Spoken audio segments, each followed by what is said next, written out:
கிறிஸ்துவுக்குள் அன்பான வாலிப தம்பி தங்கச்சி எல்லோருக்கும் இயேசு கிறிஸ்துவின் இனிய நாமத்தில் எங்கள் அன்பின் வாழ்த்துக்கள். நீங்க எதற்குமே வீணா வேதனைப்படாம அவருடைய பிள்ளைகளா இருந்து நிறைவான ஆசீர்வாதத்தை பெற்றுக்கொள்ள வேண்டும் உங்களுடைய வாழ்க்கையிலே. இந்த நாளிலும் பரம தகப்பன் இயேசு உங்களுக்கு கொடுக்கிற வார்த்தை சங்கீதம் 125:4. கர்த்தாவே நல்லவர்களுக்கும் இருதயத்தில் செம்மையானவர்களுக்கும் நன்மை செய்யும். அன்பான வாலிப தம்பி தங்கச்சி, இந்த வாலிப வயதிலே நம்ம நல்ல பிள்ளைகளா என்ன செய்யணும்? வாழணும், நல்ல பிள்ளைகளா நடக்கணும். இந்த வாலிப வயதிலே நல்ல பிள்ளைகளாய் வாழ வேண்டுமானால் சில காரியங்களை நாம் சகித்துதான் ஆக வேண்டும்.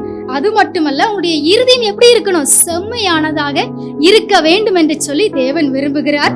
நீங்க நல்ல பிள்ளைங்களா டிஃபரெண்டா வாழும்போது உங்க கூட இருக்கிற ஃப்ரெண்ட்ஸ் கூட ஒருவேளை உங்களை கிண்டல் பண்ணலாம், கேலி பண்ணலாம். அதெல்லாம் நினைச்சு நீங்க வருத்தப்பட வேண்டாம். வாலிப வயதிலே பரிசுத்தமாய் வாழ முடியாது என்று சொல்லி உலகத்தார் சொல்லுவார்கள். ஆனால் பரம தகப்பன் இயேசு உங்களோடு கூட இருக்கும்போது எந்த வயதா இருந்தாலும் பரிசுத்தமாய் வாழ முடியும். அவருடைய கரத்தில் இருந்து அநேக நன்மைகளை நிறைவாய் பெற்று ஒரு சாதித்து காட்ட முடியும் தேவ